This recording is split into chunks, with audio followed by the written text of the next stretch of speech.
So when I became pregnant with my third child 4 years ago, in my early 40s, during the course of my appointments and assessments, I found out that I had developed a type of diabetes that I'd not even heard of before. So to help out anyone else who's discovered this type of diabetes, I'm making this video, including some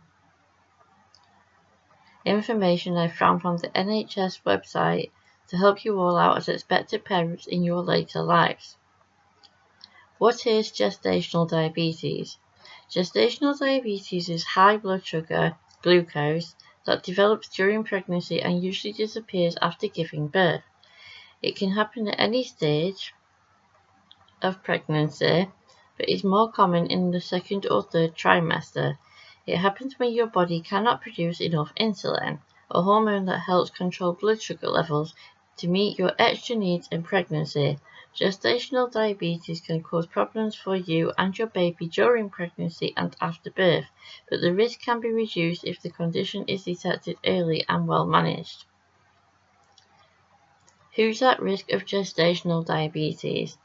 Any woman can develop gestational diabetes during pregnancy, but you're at an increased risk if you are over 40, your body mass index (BMI) is above 30. Use the BMI health weight calculator on the NHS website to calculate working out your BMI. You previously had a baby who weighed 4.5 kilograms, 10 pounds or more at birth. You had gestational diabetes in a previous pregnancy. One of your parents or siblings has diabetes. You are of South Asian, Black, African, Caribbean or Middle Eastern origin, even if you were born in the UK. You have had a gastric bypass or other weight loss surgery. What can be symptoms of gestational diabetes?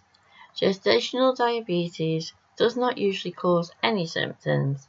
Most cases are only discovered when your blood sugar levels are tested during screening for gestational diabetes.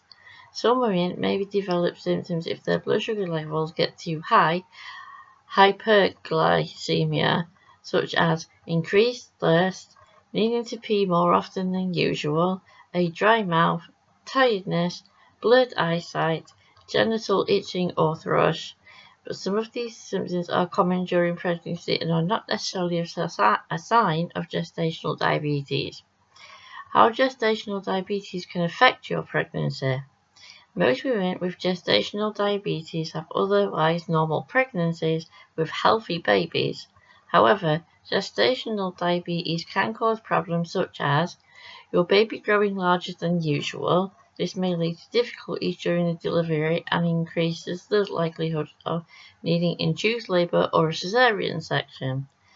Polyhydramnios, too much amniotic fluid, the fluid that surrounds the baby in the womb, which can cause premature labour or problems at delivery. Premature birth, giving birth before the 37th week of pregnancy. Preeclampsia, a condition that causes high blood pressure during pregnancy and can lead to pregnancy complications if not treated. Your baby developing low blood sugar or yellowing of the skin and eyes, jaundice, after he or she is born, which may require treatment in hospital. The loss of your baby, stillbirth, though this is rare. Having gestational diabetes also means you're at increased risk of developing type 2 diabetes in the future.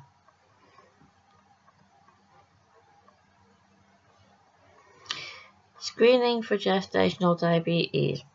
During your first antenatal appointment, also called a booking appointment, at around week 8 to 12 of your pregnancy, your midwife or doctor will ask you some questions to determine whether you're at an increased risk of gestational diabetes. If you have one or more risk factors for gestational diabetes, you'll be offered a screening test. The screening test is called an oral glucose tolerance test, OGTT, which takes about 2 hours. It involves having a blood test in the morning when you have not had any food or drink for 8 to 10 hours, though you can usually drink water, but check with the hospital if you're unsure. Then you're given a glucose drink. After resting for 2 hours, another blood sample is taken to see how your body is dealing with the glucose. The OGTT is done when you're between 24 and 28 weeks pregnant. If you've had gestational diabetes before, you'll be offered an OGTT earlier in your pregnancy, soon after your booking appointment, then another OGTT at 24 to 28 weeks if the first test is normal. Treatments for gestational diabetes. If you have gestational diabetes, the chances of having problems with your pregnancy can be reduced by controlling your blood sugar levels. You'll be given a blood sugar testing kit so you can monitor the effects of treatment. Blood sugar levels may be reduced by changing your diet and being more active if you can.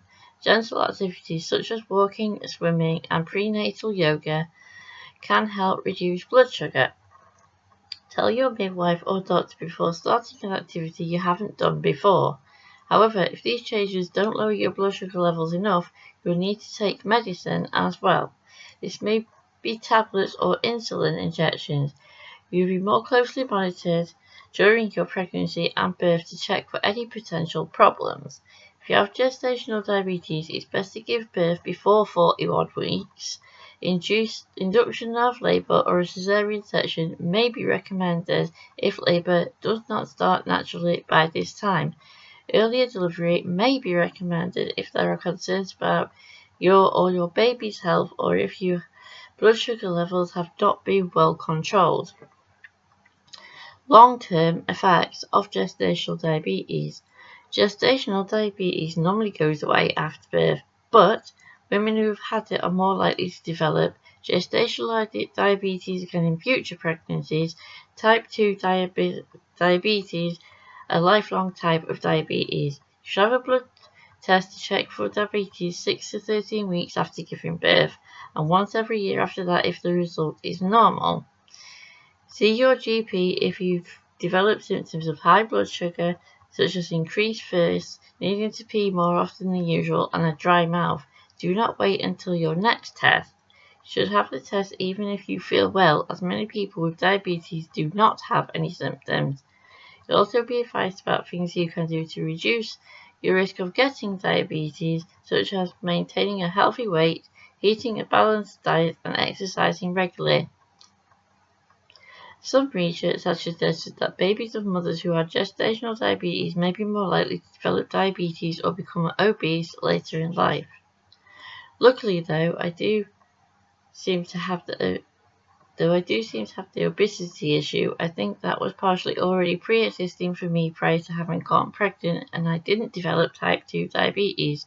The gestational diabetes was found to have gone away, and that part of my medical issue went away. So why have I covered this today? Well, it's because I've attended an event about diabetes, and this is a type that I wanted to help educate more people on because, as I said, it's not one I'd heard of when I'd been pregnant 25 and 19 years ago with my 2 boys. It can be very scary when something that you don't know can be a thing hits you, and I don't want anyone else unaware about the illness because there were already enough stresses for expectant parents. Thank you for watching. Remember to go give those like and subscribe buttons their injections, give the comment section a bottle, and let this video have a play on social media sites, and I'll see you in the next one. Bye for now.